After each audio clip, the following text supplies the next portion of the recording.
morning and welcome to the first session. I'm going to talk about long-term compatibility and how to break it. Short agenda for this talk. What is this compatibility I'm going to talk about? Why is it expensive to support? How can we deal with different versions of interfaces in a number of different contexts? Sometimes we are trading off performance versus a bigger need for breaking compatibility or by linking abstractions. So why is this an important choice to make? Static binaries and plugin interfaces are one of the long-standing issues.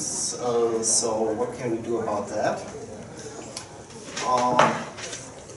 The final part is what components belong to libc and which don't. Dynamic linking, again, creates also some interesting challenges. It's not just static linking that is problematic. And finally, how do we plan to go forward for NetBSD? So, what kind of compatibility I'm talking about? I'm looking at ABI contracts between components of the system. This is not about the programming interface, but really about the binary interface. On the one hand, there's a C runtime library and the main program or other libraries the program is using. There's a dynamic linker and how it interacts with programs. There's, of course, the system kernel and how it interacts with libc or other programs. And NetBSD actually has a very good track record when it comes to compatibility. Since NetBSD 0.9, we had only one intentional ABI break so far, and that was the removal of scheduler activation, which was a mechanism used for implementing threads between NetBSD 2 and 4. This was retired with NetBSD 5 because too many problems appeared and they couldn't really be fixed in a reasonable way. So we provided some replacement for dynamic programs, but ultimately we had to remove the kernel part. And the last libc major bump in NetBSD happened in NetBSD 1.4, which is over a decade ago, and well, things have been accumulating since then.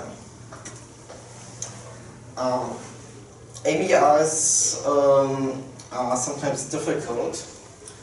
They can be explicitly defined, which is the nice part. So we have a header file which defines structures, prototypes, and of course associated function calls. And of course you have also implicit ABI contracts. This can happen, for example, if a header has been removed because the API is no longer present. But of course older binaries will depend on this interface, so it still has to be around. And there are also indirect ABI contracts. For example, FreeBSD had some issues with Clang recently because the C++ runtime library exposes standard streams as global class instances. And Clang decided, well, I know this is a global variable, I can put a certain alignment on it. the platform ABI actually says this is a valid optimization, but older versions of the linker didn't agree with that, so you now had misaligned access because the alignment requirements of older versions leaked into programs due to copy relocations. So this can be especially tricky because it's not directly visible. Voice compatibility expensive. Well, of course you have code blood. You need conversion functions when you have different versions of an interface. Sometimes you even need redundant implementations of a function because there is no easy way to convert one version of the interface to another. Of course, if you have functions that are only used in the compatibility case, they tend to not get used by current programs. So they often don't get used at all until someone digs into a treasure chest of ancient disks and the like and finds a 20-year-old binary. And now we find out, oh well, we've broken something at some point. That can be very difficult, and of course if you have code that is rarely executed, it will also be rarely checked for security issues, so you have some more attack surface there, and over time some of the requirements have changed. For example, signal handling in NetBSD was originally done using a signal tramp on the stack, so the stack had to be executable. This was fixed at some point, but old binaries still required the trampling on the stack. So if you execute a very old binary, it must have an executable stack. US don't. Sometimes design choices are frozen after the API has been implemented, so they can't be fixed to deal with changing requirements. And just as well, sometimes assumptions change. For example, threading is now everywhere. You can't really avoid it, but some of the interfaces haven't caught up with that. A good example of when keeping compatibility can be expensive was the 64-bit TLT migration. OpenBSD did that a number of years after NetBSD, and they had a flag day. You had to recompile old programs, and that actually avoids quite a lot of those issues. On the other hand, if you want to do it properly and still allow old and new programs to run, you have to worry about all interfaces that contain time t, struct start, for example, and every other structure that contains, for example, struct start. This is a whole lot of interfaces that all have to be versioned. And of course, there are also file formats that used, for better or worse, time t. One of the surprises we got in NetBSD, for example, was figuring out that the PostgreSQL versions at the time used time t in the on-disk format. So if you rebuild Postgres after the time t change, you no longer could read the database cluster.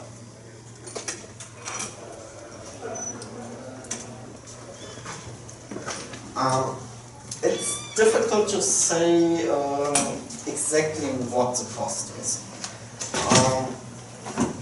Most of the compatibility functions, for example, in the kernel, are split over the trees. But you can get a good idea by looking at the shared compatibility code, which is in Compat Common, and the 32-bit compatibility, which is used to run, for example, i386 binaries on AMD 64-bit kernel, or even more important, on 64-bit MIPS, we actually ship a 32-bit userland by default, so this is used all the time. And together, this is something like 36,000 lines of code, which is quite a lot, especially since it's handwritten and using quite a lot of macros.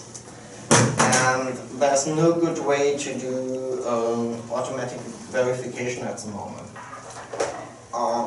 We have a long-standing project proposal for the summer of code to replace this code with something directly on top, written on top of the system headers.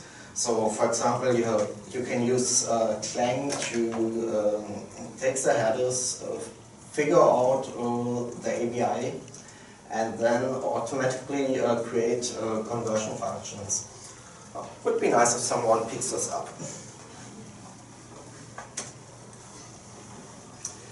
So, yep, you have libc and you want to support different versions. For example, for 32-bit time t and 64-bit time t at the same time. There are three basic ways how this can be done.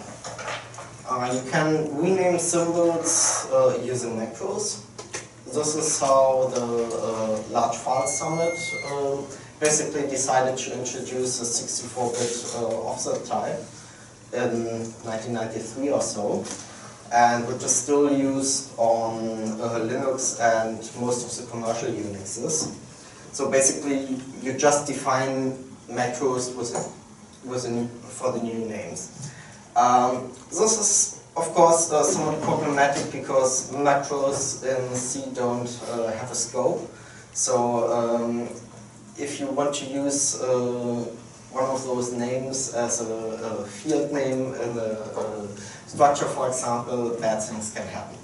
It's even worse when you look at C++ because their type names, for example, are mangled into the output names. So macros can actually change the output of a program in surprising ways. The second approach to symbol renaming is to use the so-called assembler names. Basically, you have a prototype and you can instruct the compiler explicitly. Well, this might be called open on the C level, but on the assembler and object file level, I want it to be called Open64. This is an approach we used in NetBSD so far. It works decently well when programs actually include the correct headers. It doesn't help, for example, with autoconf, because autoconf normally is used in a way that just uses a linker and not so much the compiler, which creates problems in a different way, but well. And of course, this means the names have to be written out in the headers explicitly. The good part is, of course, you can take the headers from NetBSD 5, for example, and build a program that is using the NetBSD 5 interface, even on NetBSD 7. This might not be possible, for example, when you use the next approach, symbol versioning. So, symbol versioning is something originally created by Sun for Solaris, and it was later extended quite a lot by GNU libc to allow multiple versions of a single symbol in one file. So what is normally done in the GNU world is you have an assembler command, simver, and you say, okay, this is my local label, and this is how it should appear in the output file. This basically says in the version namespace NetBSD, create a new entry for open. One problem with the GNU approach is at the moment there's no way to avoid having a public entry for open. It doesn't really matter what name you use there, but it's always going to leak into the symbol table for the output, which is a bit nasty. I'll come back to that later. And you can also use symbol versioning implicitly. You write your source code as before, and you create a version script which lists which symbols are supposed to go into which version namespace.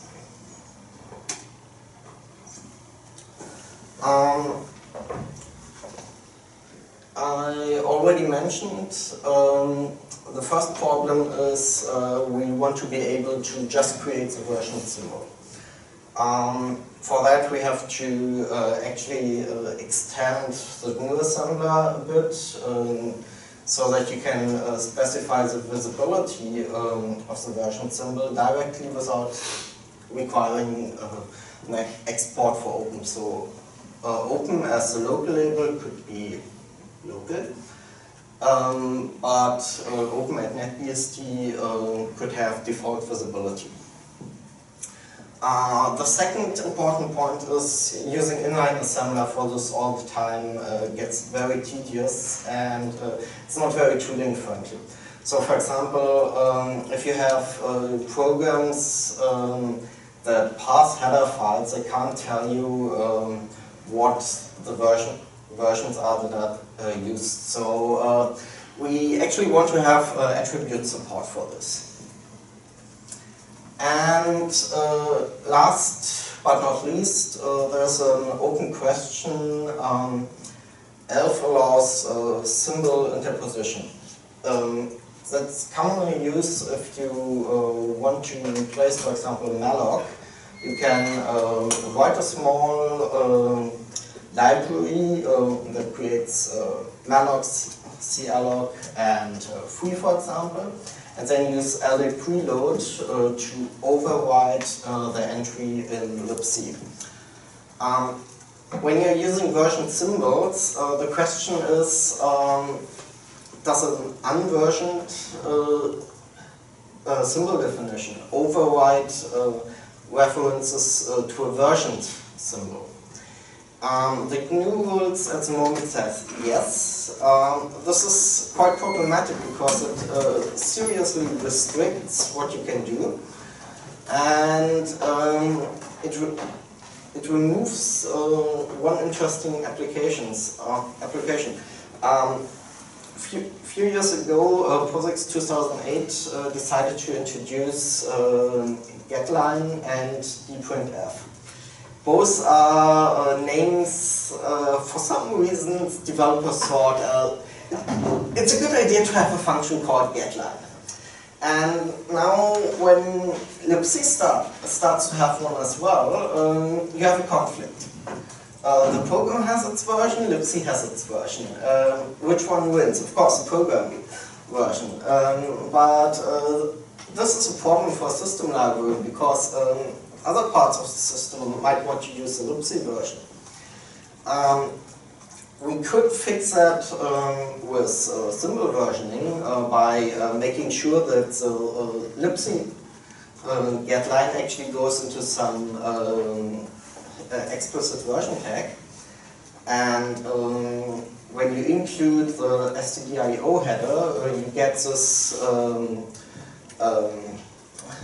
versioned entry, and for that we have to fix this problem of unversioned entries replacing version symbol. Another important class of interfaces is the kernel interface. We have system calls. System calls are optimized for speed, simply because there are a lot of them. So whenever a type of an attribute or the return type changes, you just allocate a new system call number and duplicate the functionality. There are some system calls that are more difficult to produce a stable ABI than others. ptrace, for example, allows you to debug another process. So you must have an option to obtain the registers currently set in that program. And of course, the size of the register set changes over time. For the x86 platform, MMX was introduced. Well, that kind of overloaded the normal FPU registers, so it was safe. SSE introduced new registers, SSE2 as well, I think. AVX introduced new registers, and you need space for all those. So it's hard to say what Intel is going to invent in 10 years from now. So we want to have an interface that can actually scale towards future extensions. One way is to put an explicit version field into the structure, and to also include both the allocated size and the expected size. And now a program can ask the kernel, well, what's the size of the register set for the processor I'm currently running on, and allocate memory on demand. And one of the open questions here is, we have a number of interfaces that are redundant. For example, we have the accept system call and the accept2 system call, which allows you to set non-blocking mode directly for the new socket, to say for system call. So it would make sense to have only one of those, accept2, in the system call list and emulate the other one directly in libc.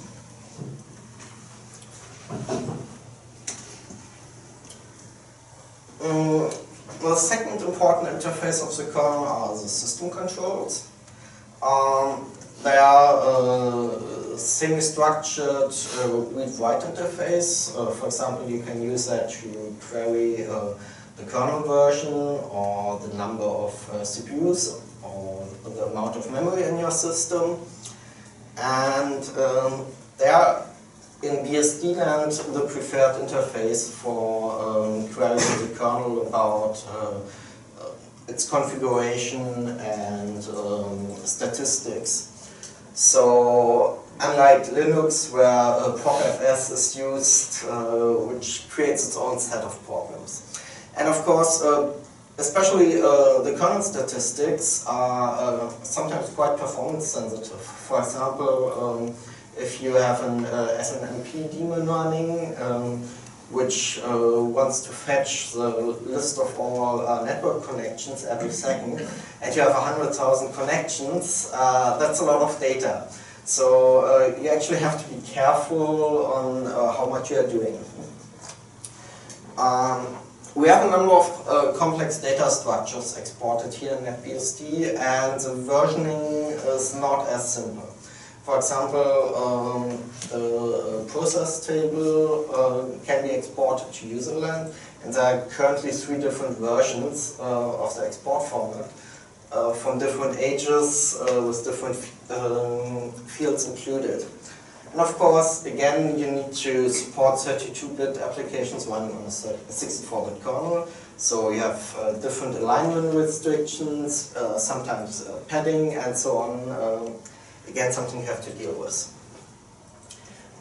It would be useful for this to use something schema-driven. We are investigating protobufs for that. There was a talk on last year's EuroBSDCon about this. But the issue, of course, is the way to use this still has to be simple, and the initial API proposal for protobuf was too complex, so this is still something we have to work on. Finally, there are the I/O controls. Basically, you can open a device and invoke a specific function using an integer key. The problem here is how to interpret the key depends on the device. And there have been quite a number of overlaps. For example, dtrace uses some I/O code that are the same as what the Meteor driver has been using on i386. So for example, ktrace, when decoding those, has to decide which set is more likely and pick one. So one idea is we definitely want to have a global registry of I/O controls in the system. Maybe even use something like a UUID as identifier. They are not that performance sensitive, so using something like a 128-bit identifier isn't a big problem. And there are of course still versioning concerns, just like for the system controls, so using something like protobuf is likely still a good idea here.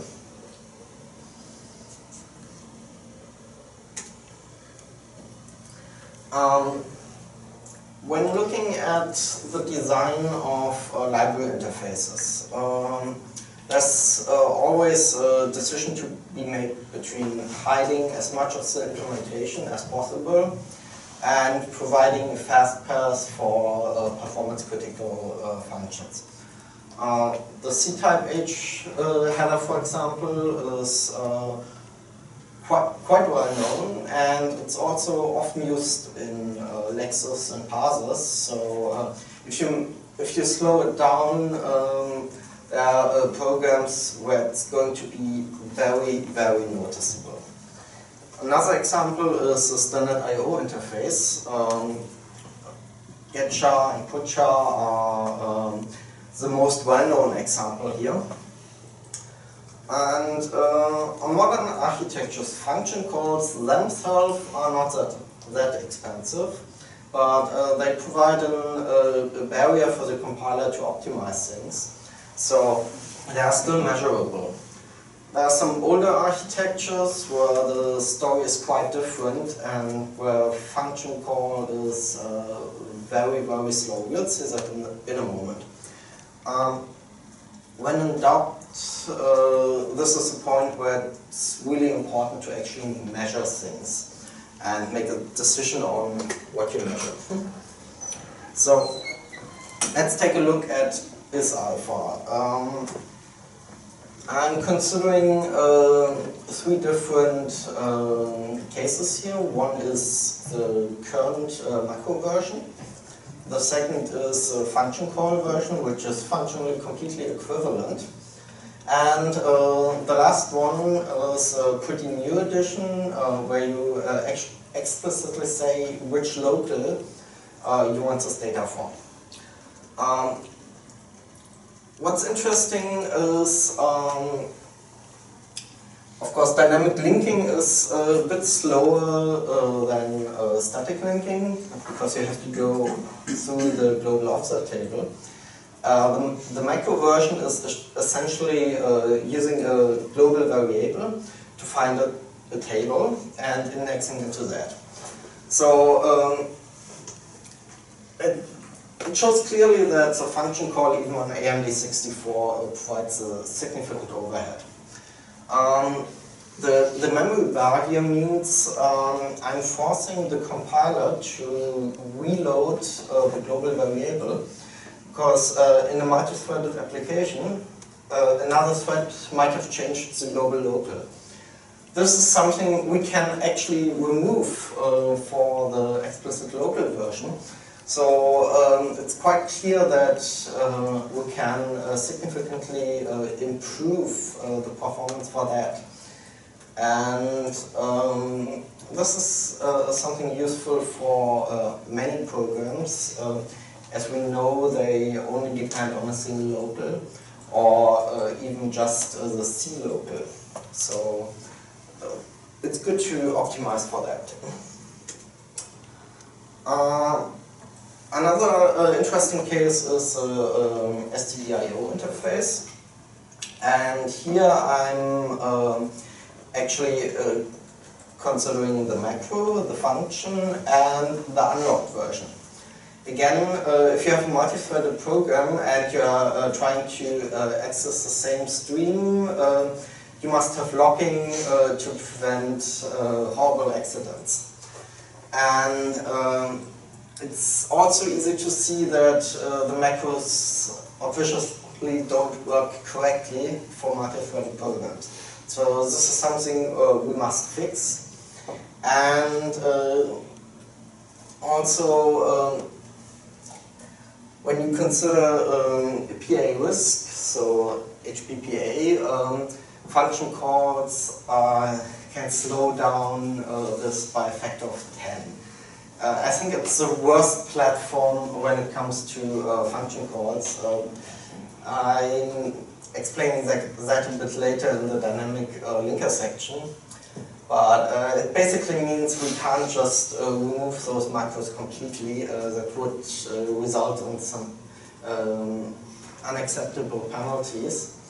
But when going through the Stdio interface, it also becomes clear that pretty much getC and putC are the only functions where the fast case is really interesting.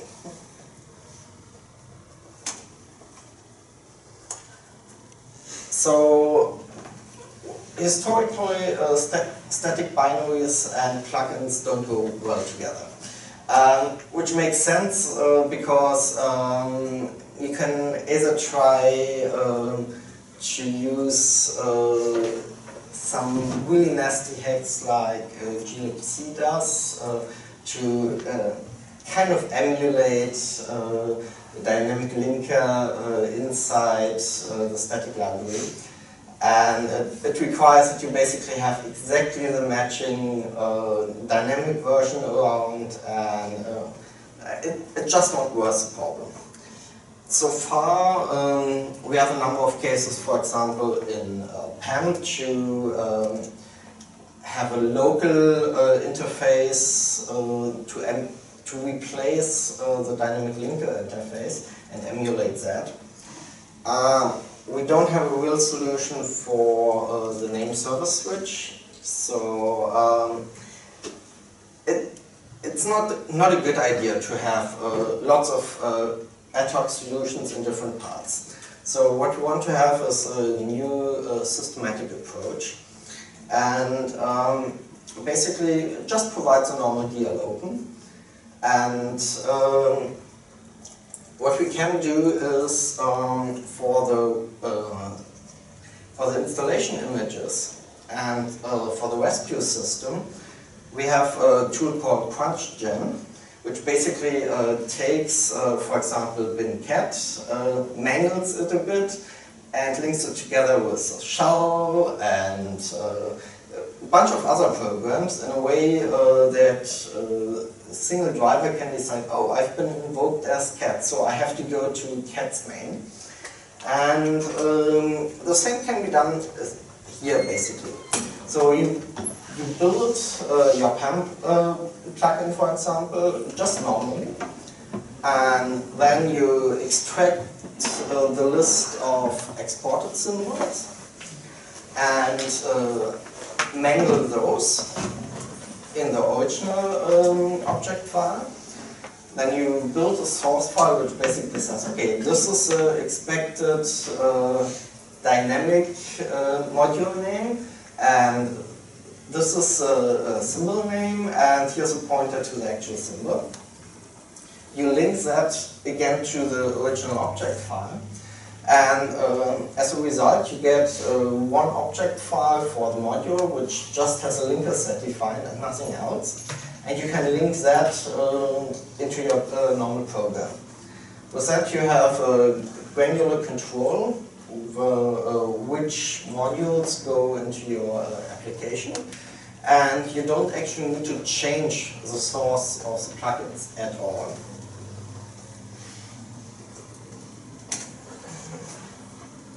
So, what belongs into libc? One reason why a lot of large-scale components currently are in libc is we have no other way to, for example, do static linking. And 4 examples are NIS, the Sun Remote Procedure Call Interface, the ISC Resolver, and BerkeleyDB. And NIS, for example, is quite a tentacle monster. It's in NSS, it's in the lookup functions for host names, and so on and so on. It's in the password database lookup, and it's quite a beast. It would be really nice to just get rid of NIS completely, but some people want to use it. Some RPC is mainly used by NFS and NIS, so if you can get rid of NIS, Sun RPC can also go out of libc.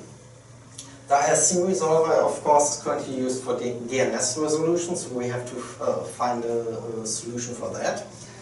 And BerkeleyDB in NetBSD has been used for indexed database caches, for example, the password database, or for the services where you don't want to pass potentially large text files all the time, or build a tree representation inside every single program, because it sums up to quite a lot of memory use. Well, luckily for BerkeleyDB, we've been working on replacements for a while already. Service database, for example, is using the NetBSD constant database, and it's 1/10 of the size now. Only 2 use cases are left, which is basically UTempX, the login database, or login time database, and the password database.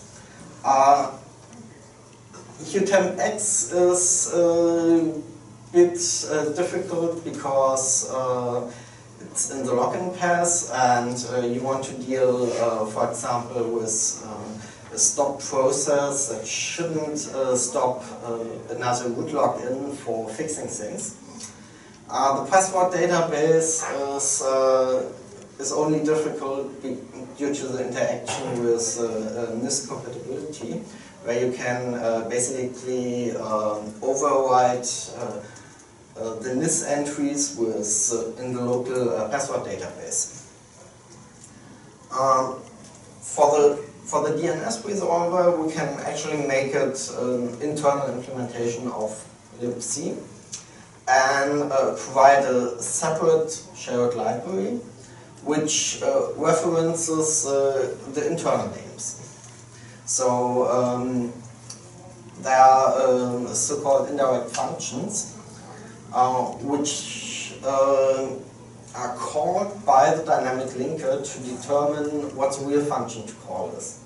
This is used on Linux, for example, for memcopy or other performance-sensitive functions to get an optimized version into the PLT and global object table. So we can use this for that as well. When we look at the dynamic linker, there's some historic problems. For example, when ELF support was initially added in NetBSD, dlopen used a function pointer at a specific offset in the dynamic handle, of the main program to call into the dynamic linker. And the problem is we now can't change the layout of the handle without in a way that moves this function pointer. This has been fixed over 10 years ago, but we sometimes rediscover this issue. And HPPA again has a somewhat peculiar function calling convention, where basically functions expect a reference to the global offset table of their library in a register on the function start. This is different from all other architectures. All other architectures are basically computing this location on startup of a function. For example, by doing a relative call just to the next instruction, and then taking the current absolute instruction pointer back from the stack. So HPPA is using fat pointers for functions which describe the address of the actual function and the global offset table value to load.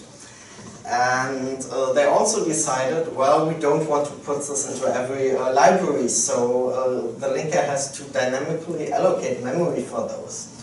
And dynamic memory allocations in the dynamic linker are problematic because they require an exclusive mutex to avoid corruption of the internal data structures in a code path that is normally read-only on all other architectures.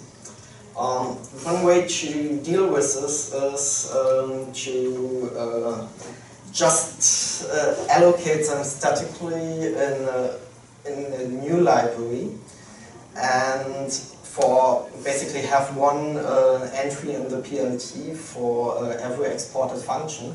This is something that should have been done initially on HPPA. I don't understand why they didn't do it. They kind of do it for the 64-bit variant, but it's still a bit complicated. And of course, it would be nice if we could take an old library and just go over the dynamic symbol table and allocate those procedure labels on DL open time. The difficult part is if you want to know how large the dynamic symbol table is, you must have access to the section headers. And the section headers may not be present in a binary, so it's no way to do it in general without making strong assumptions about the binaries. And of course, the last points are copy relocations. Copy relocations basically happen if you want to access a global variable from the main binary, because the main binary is not position-independent code. It normally can't use the PLT or the global offset table to access a global variable. So what the linker is doing is it reserves space in the BSS section, and at runtime the dynamic linker copies the content from the dynamic library into the data section of the main program and adjusts the references in the library.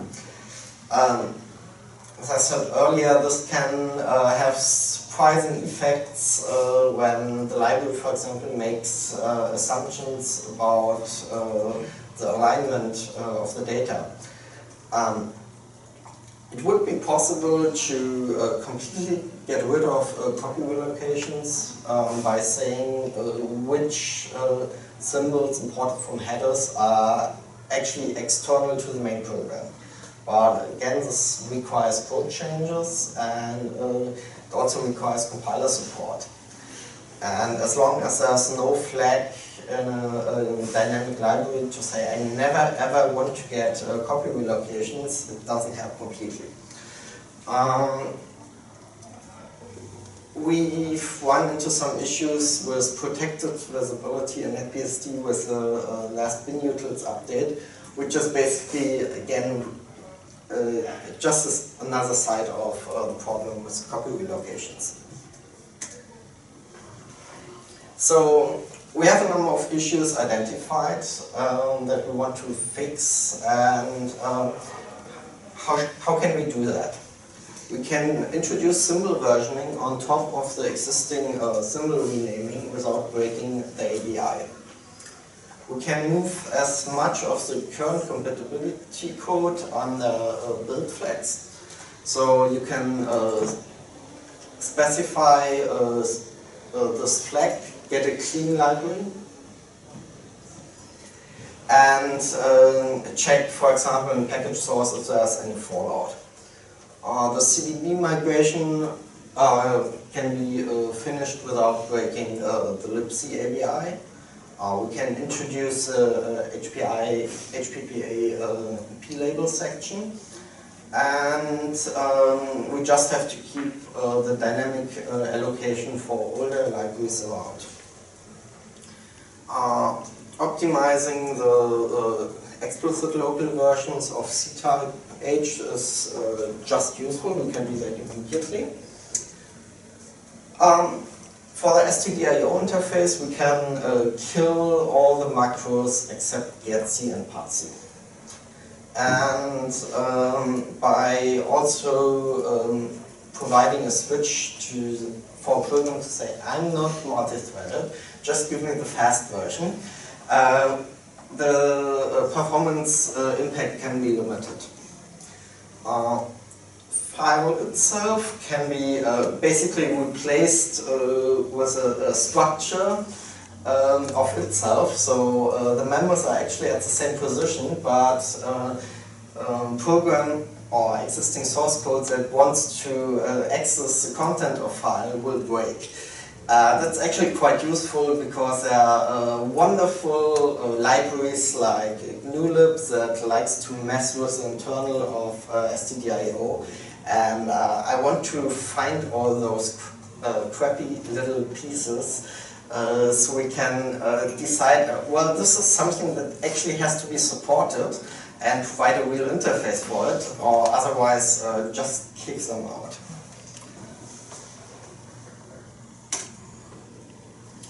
I haven't mentioned this, but libc currently depends on the GCC runtime library for certain helper routines. For example, FinFirstSet has a compiler equivalent, and some architectures don't have an actual instructions to do this.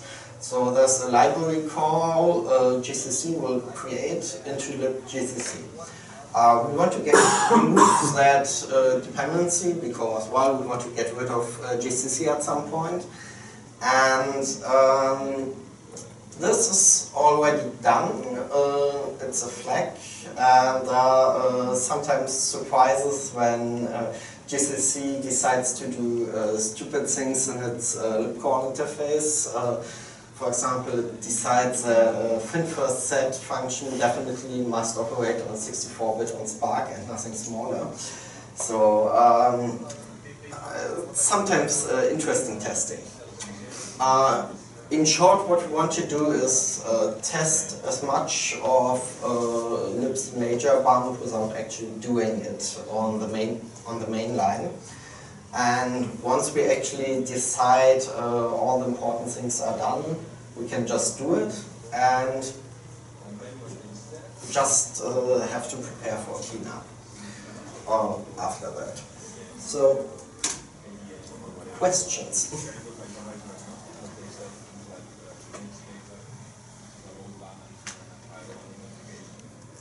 In that case, thanks for your attention.